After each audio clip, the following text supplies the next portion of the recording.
أعوذ بالله من الشيطان الرجيم بسم الله الرحمن الرحيم يا أيها الذين آمنوا استعينوا بالصبر والصلاة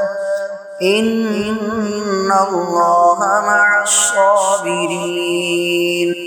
ولا تقولوا لمن يقتل في سبيل الله أموات بل أحياء ولكن لا تشعرون ولنبلونكم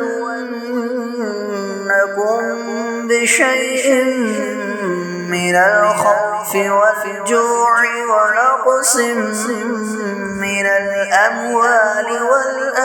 والأنفس والثمرات وبشر الصابرين الذين إذا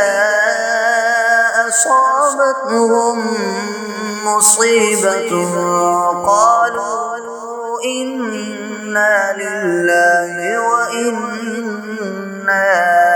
إليه راجعون أولئك عليهم صلوات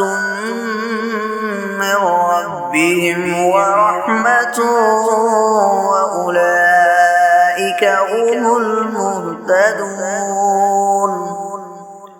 إن الصفا والمروة من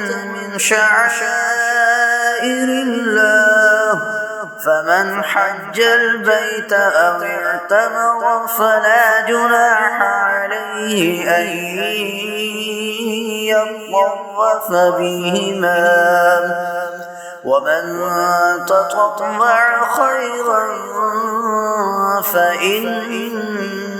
الله شاكر عليم صدق الله العظيم.